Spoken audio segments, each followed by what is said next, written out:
Pagpalang umaga po sa bawat isa, tayo po ay manalangin. Ama na pinakadakila sa lahat, maraming salamat po sa panibagong pagkakataon na kami po ay magkasama-sama sa diwa upang papurihan ang iyong pangalan.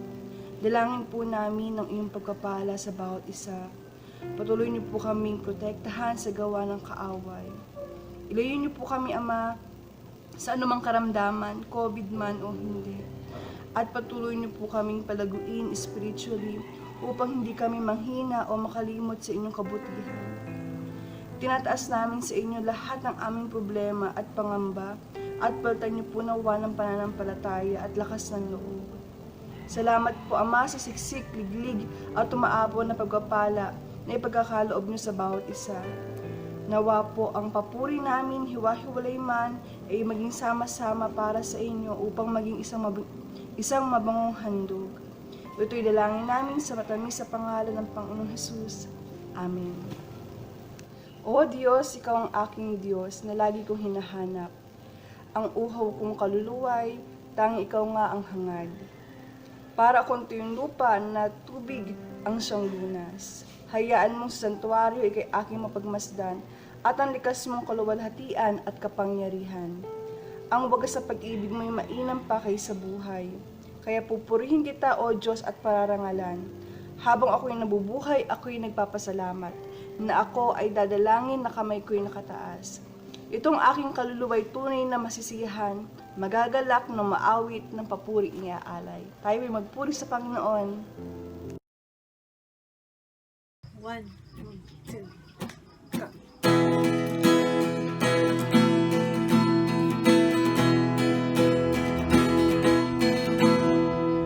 Tulad ng mga agila, tayo ay lilipad.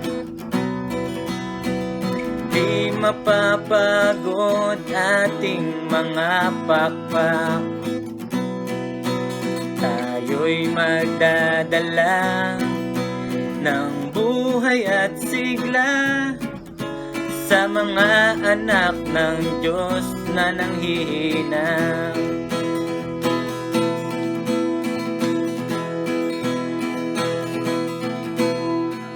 Tulad ng mga agila, tayo ay lilipad.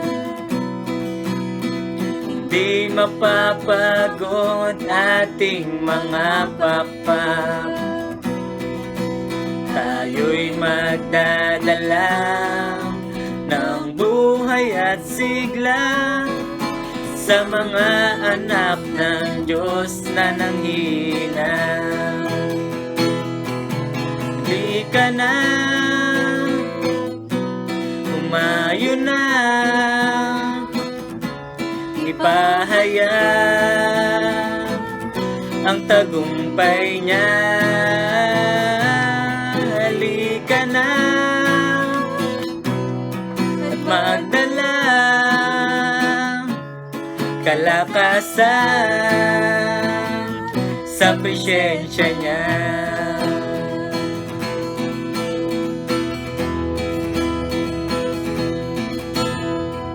Itong panahon di na uso ang mag-backslide. Ito ang panahon ng pagbabalik loob sa Kanya. Sama-sama na mag-apoy sa ngalan niya. Ang gawa ng dyablo ay tutupukin niya. Halika na at mayo na, mahayag ang tagumpay niya. Halika na at magdala kalakasan sa presensya niya. Halika na, humayo na,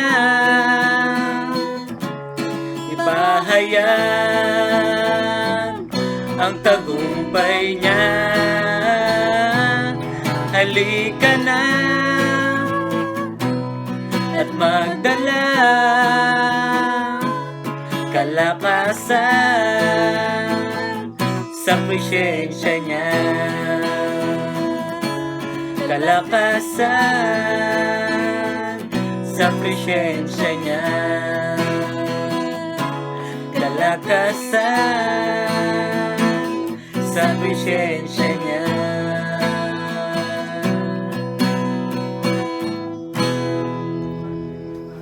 One, two, go.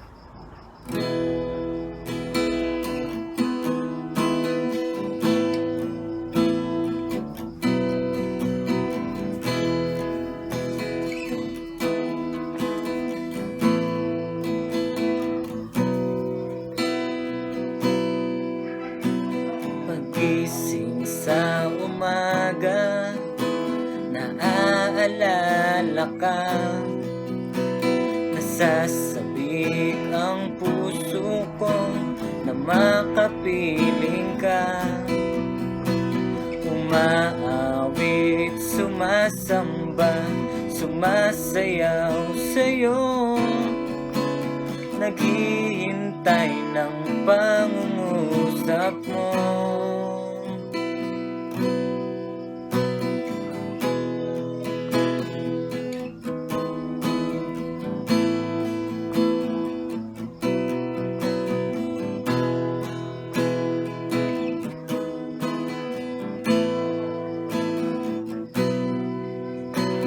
Pagising sa umaga, naaalala ka.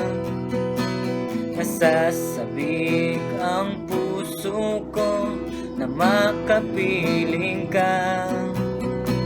Umaawit, sumasamba, sumasayaw sa'yo. Naghihintay ng pangungusap mo. Ayaw kong magkulang ng kapangyarihan mo. Ayaw kong magkulang ng kabanalan mo. Jesus, dakila ka, tanging sandigan ko. Lakas ko ay manggagaling sa'yo.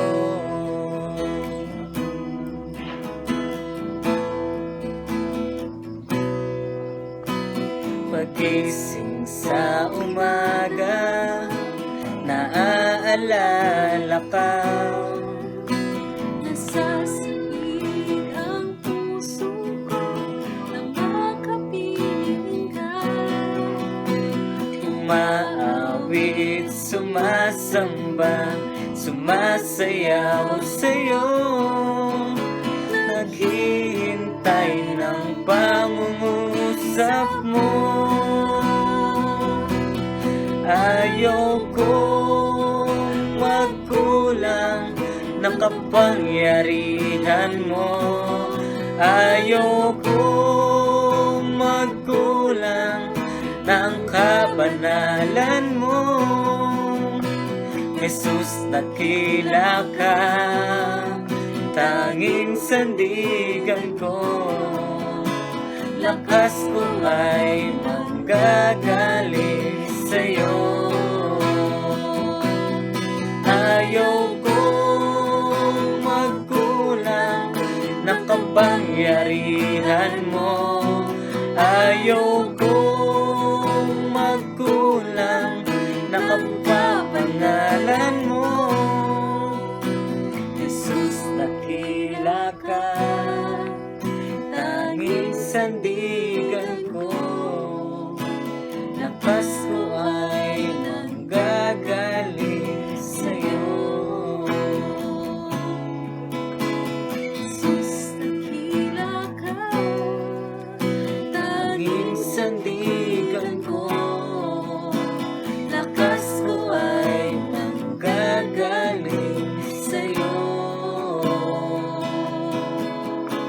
Jesus, dakila ka, tanging sandigan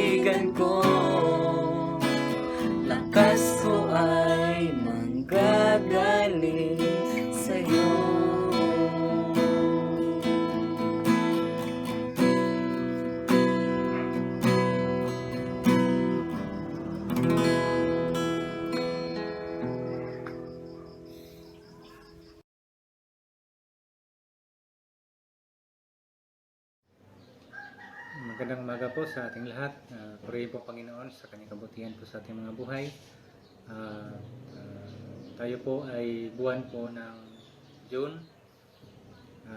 Lumipas na naman po ang mga ilang buwan po sa ating mga buhay.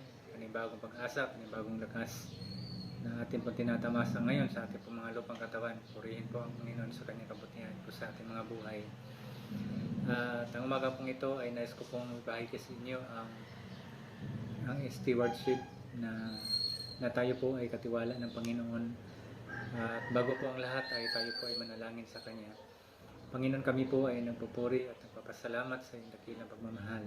Lord, tulungan mo po kami sa umagang ito na ipaunawa ang mga bagay na hindi po namin naunawaan sa tulong ng iyong banal na Espiritu. Samahan mo kami sa pagnilay-nilay ng mga salita sa pangalan ng Kristo ng aming Panginoon.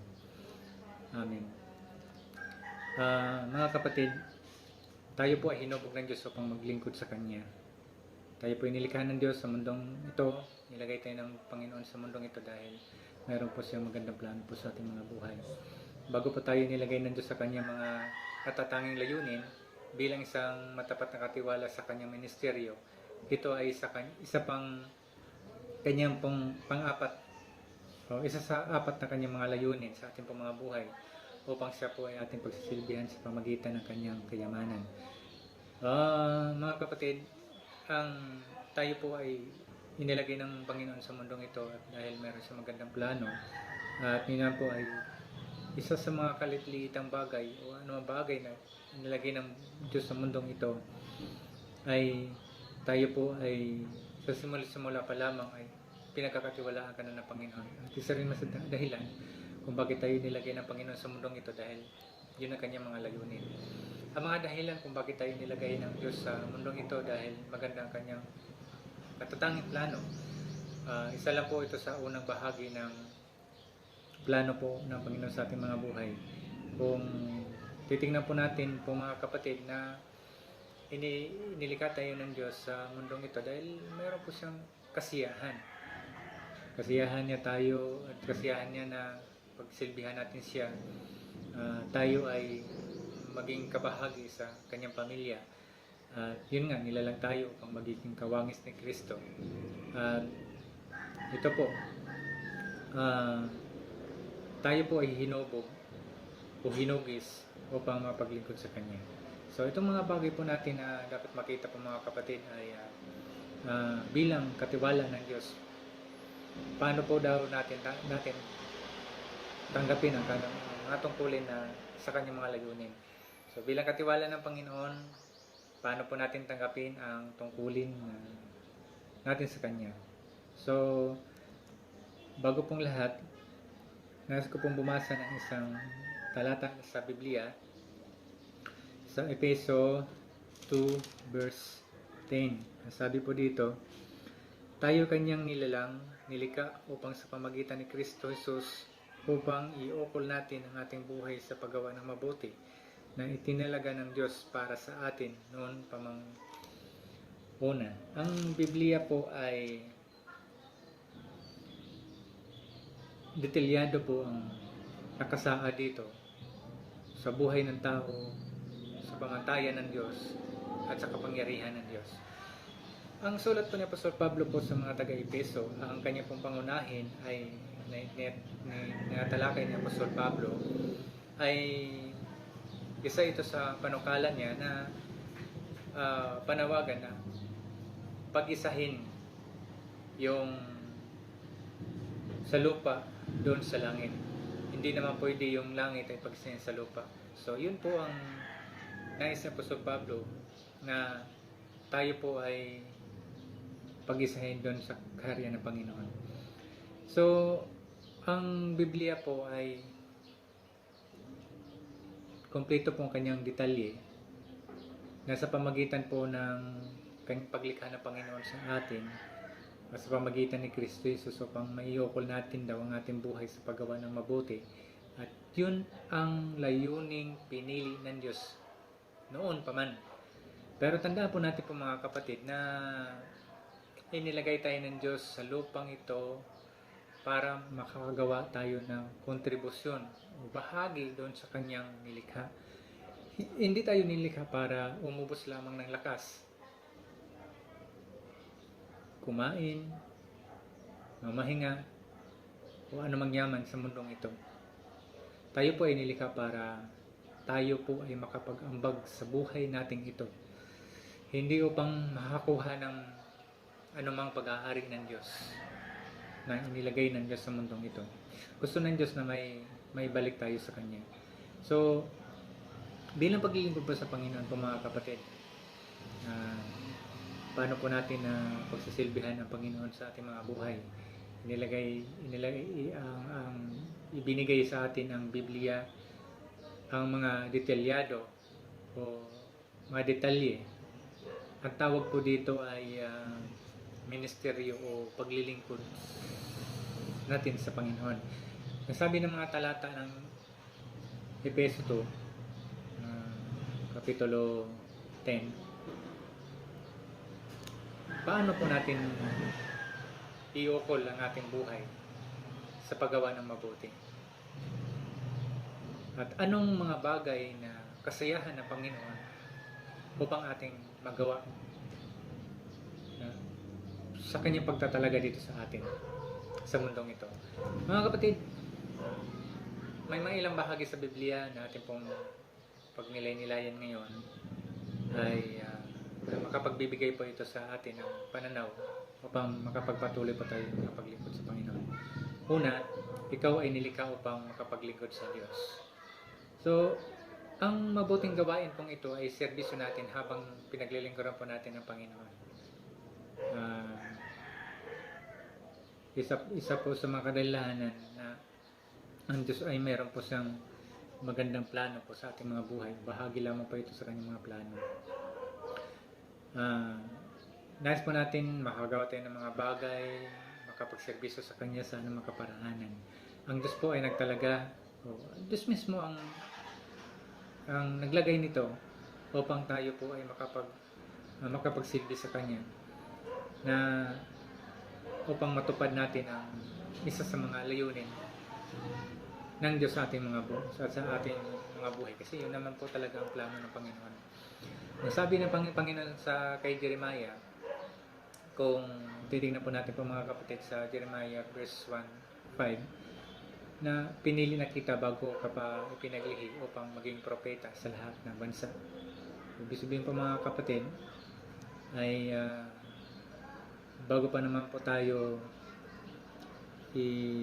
nilagay ng Panginoon sa mundong ito, ay mayroon na siyang kompletong plano sa ating pong mga buhay. So, nilagay tayo ng Diyos sa planetang ito para sa isang espesyal na tungkulin. Pag sinabing espesyal na tungkulin, hindi po ito basta-basta. Pangalawa po, iniligtas tayo upang makapaglingkod sa Diyos. Niligtas tayo ng Panginoon upang magampanan po natin ang kanyang mga banal na gawain. Hindi po tayo niligtas ng Panginoon sa pamamagitan po lamang ng pagsisilbi. Iniligtas po tayo ng Panginoon dahil mayroon siyang magandang plano. Mayroon tayong tungkulin na dapat nating tuparin. Ibinigay ni Jesus ang kanyang sarili buhay upang makapagsilbi tayo. Upang, alam niyo po, yung salitang bili ay tututusin ay binili tayo sa isang malaking halaga. Sabi po ng Biblia ay nagpapaalala sa atin na 1 Corinthians 6:20, sapagkat binili niya kayo sa isang halaga, kaya't gamitin ninyo ang inyong katawan upang maparangalan ang Diyos. So, ibig sabihin po mga kapatid, kung mayroong tayong utang sa Diyos na dapat natin pagbabayaran, ay walang iba kundi ang paglingkuran natin siya sa pamagitan ng ating mga buhay. So, maglingkod tayo dahil utang natin yun, ang ating buhay para sa pamagitan ng kaligtasan na binigay niya sa atin. Ang buhay natin ito ay hindi natin pag-aari. Ulitin ko po, ang buhay natin ito ay hindi natin pag-aari. So, ibig sabihin, wala po tayong karapatan na gamitin ang buhay natin sa anumang bagay. Kundi gamitin natin ang mga katawan nito upang mapagsilbihan po natin ng Panginoon. Ang salitang ministeryo po ito ay ginagamit upang tukuyin ang pagsisilbi sa Diyos. Ang tao po dito, madalas po ay mali ang pakahulugan ito. Kadalasan kapag narinig ng karamihan ang salitang ministeryo, ang akala nila po ay para lamang po ito sa mga pastor, para lamang ito sa mga pare, o para lang ito sa mga profesional na naglilingkod sa simbahan. Pero ang Diyos po ay pinili ka na eh. Itinalaga ka na eh. Hindi mo anumang posisyon mo, anong pinag-aralan mo, kundi bahagi ka na sa plano ng Diyos. Ang bawat membro ng kanyang pamilya ay isang ministro. Hindi po mabuti. Ang bawat membro ng kanyang iglesia ay isa ng ministro. Ang bawat salitang nagsilbi o tagasilbi ay pareho ang kahulugan ng ministeryo. Kapag tayo po ay isang Kristiyano, tayo po ay isang ministro. So hindi ibig sabihin po mga kapatid na wala naman akong bahagi sa simbahan. Wala naman akong kakayanan. Pero tandaan po mga kapatid, kapag tinanggap mo ang Panginoon sa Kristo bilang sarili mo tagapagligtas sa inyong buhay, isa ka na sa nagmiministro sa Panginoon. Yung ginagawa ng mga pastor, ginagawa ng mga lingkod ng Panginoon, ay kaya mo rin gawin. Dahil iisa po ang ating pong layunin ay ang mapagsilbihan po natin ang Panginoon. So, kapag po tayo naglilingkod sa Diyos, tayo po ay nagmiministro sa Kanya. Nang nanalangin po si Jesus nang may sakit ang diyan ng babae ni Apostol Pedro, agad-agad itong gumaling o agad-agad itong bumangon at nagsimulang pinagsilbihan si Jesus. Ginamit niya ang bagong lakas o bagong kalusugan upang pagsilbihan si Jesus. Ito rin ang dapat nating gawin. Tayo po ay pinagaling upang makatulong sa iba. Tayo ay pinagpapala, tayo rin po ay magpala din po sa iba. Maging channel blessing po tayo sa iba. Kung ano mang bagay na mayroon tayo, ibahagi natin po din sa iba. Kasi po ay kung tayo po ay pinagpapala ng Panginoon, ang pagpapala na mayroon ka ngayon ay hindi po sa iyo yan, kundi gamitin po natin yan para sa ministry o ministry natin sa Panginoon. Pera mo, ministry mo. Kayamanan mo, ministry mo. Ano man pag-aari mo, ministry mo yan. Katiwala naman po tayo sa mundong ito ng mga bagay na anumang mayroon po tayo ngayon. Tayo po ay niligtas ng Panginoon para makapagsilbi sa Kanya, hindi para maupo lamang sa isang tabi o maghintay ng pagdating ng langit. Hindi po tayo, hindi ba tayo nagtataka kung bakit hindi tayo agad-agad inakyat ng Diyos sa langit nang tanggapin po natin ang Kanyang biyaya. At hindi po hinayaang manatili na lamang sa mundong ito dahil nais po niya na magampanan po natin ang kanyang mga tungkulin o kanyang layunin po sa ating mga buhay. Ang Diyos po ay may ministro o may ministeryo sa loob ng kanyang iglesia. Ang Diyos po ay may ministro o ministeryo sa loob ng iglesia. Mga kapatid, tayo pong naglilingkod sa Panginoon. Ano man pong mga bagay na inatang ng Diyos sa ating mga buhay, katiwala po tayo. Dapat po natin gampanan yun. Gampanan natin na maluwag sa ating mga loob. At pangatlo, tinawag tayo upang maglingkod sa Kanya. Gaano makaraming oras na ginagamit po natin sa paglilingkod sa Diyos? Sa ilang iglesia po ng China, malugod po nilang tinatanggap ang mga bagong mananampalataya sa pamagitan po ng pagsasabi na si Jesus ay may bagong kapareha o may bagong kapares o kamukha na yun yung kanilang pananaw. Bagong mata, ang mata po ay upang makakita, tainga upang makakarinig, kamay upang makatulog sa iba, bagong puso upang gamitin ang pagmamahal sa iba.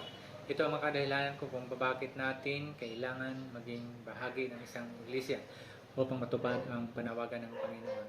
sa paglilingkod sa ibang mananampalataya. Sa paraang praktikal po, ang sabi po ng Biblia sa 1 Corinthians 12 verse 27, kayo ngay lahat ay isang katawan ni Kristo at ang bawat isa sa inyo ay may bahagi nito. So, ibig sabihin po mga kapatid, tayo isang katawan, kailangan natin katawan ni Kristo. Ang bawat isa ay mayroong bahagi nito. Mga kapatid, sa sabutan Christian Church, ano ang tungkulin na mayroon ka ngayon? Anong kakayanan na mayroon ka ngayon? Anong talento na mayroon ka ngayon? Anong bagay na ginagawa mo ngayon? Ano mang mga bagay na ginagawa mo sa simbahan? Kapatid, ikaw ay katiwala ng Diyos. Gampanan natin yun na maluwag sa ating kalooban. Kailangan ng katawan ni Kristo ang serbisyo natin. Ang bawat isa po ay may mahalagang papel na dapat gampanan. Walang maliit na serbisyo sa Diyos. Lahat ay importante. Hindi sapat na magpatuloy tayong magdagdag ng kaalaman. Kailangan tayong kumilos ayon sa ating mga sariling natutunan. Ating mga tutunan. I-practice po natin ang ating pong mga pinaniniwalaan. Sayang lang po yung mga kapatid. Marami tayong alam sa Biblia. Kung hindi man natin gamitin yun, wala rin yun. Ang nag-aaral na hindi nagsisilbi ay nagdudulot ng espiritual na pagkabulok o stagnan. Matagal na nihambing na ang dagat ng Galilea na tinatawag na din siya na walang nabubuhay dahil sa wala pong umaagos na tubig doon.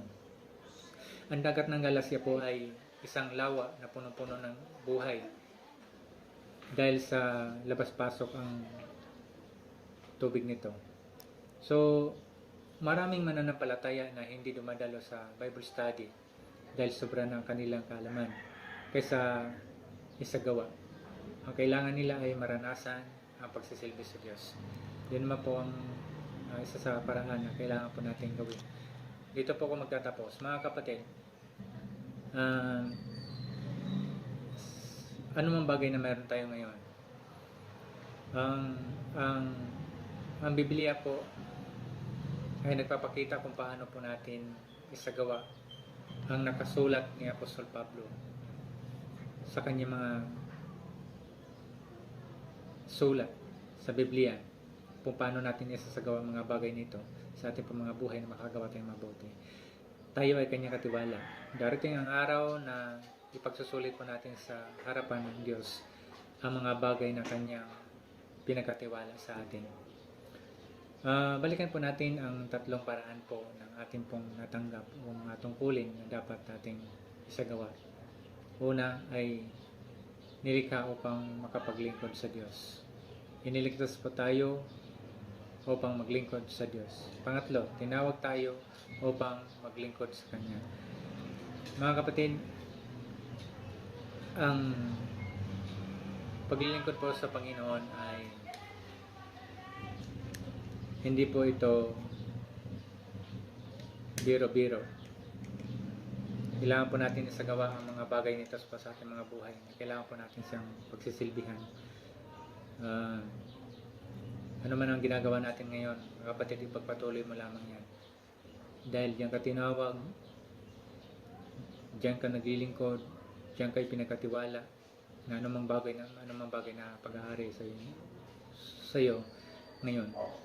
Tandaan mo na ang Panginoon ay siyang patuloy na nagbibigay po sa atin ng lakas, patuloy na nagbibigay ng kapangyarihan, patuloy na nagbibigay ng kasiglaan, kagalakan sa ating mga puso upang tayo ay makapagpatuloy na maglingkod sa Kanya.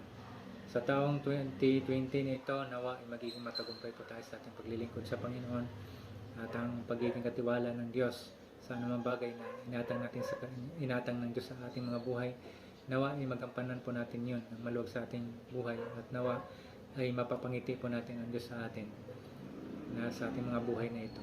Pangingitiin po natin ang Diyos sa mga bagay na ginagawa ng Panginoon sa ating mga buhay. Pagpalain po kayo ng Panginoon. Manalangin po tayo.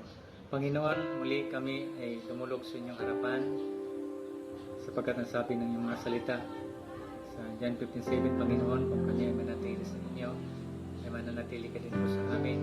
At anuman pong mga bagay na amin pong kahilingan ay patuloy mong pinagkakalob sa amin. Panginoon, patuloy mo pong pagbabalain ang bawat membro ng Sabutan Christian Church. Naway makapagpatuloy sila sa paglilingkod sa inyo at naway magtagumpay sila kasaganaan ng buhay. Anumang bagay na kanilang ginagawa o hanap buhay, patuloy mo silang pagpapalain, Panginoon. Ingatan, proteksyonan sa lahat ng uri ng karamdaman. Ingatan mo kanilang mga buhay, Panginoon. Nawa ay makapaglingkod kami ng mayroong katapatan sa aming mga puso at magampanan po namin ang mga tungkuling inatang mo sa amin dahil yun po ang layunin na inilagay mo sa amin upang tuparin namin ang mga tungkulin namin ito. Panginoon, nawa sa aming pong paglilingkod na ito ay magampanan po namin, Panginoon, ang tungkulin na ito na mayroong katapatan po sa aming mga puso. Patuloy na maabot po namin ang bawat mananampalataya, Panginoon, na hindi pa nakakilala sa inyo.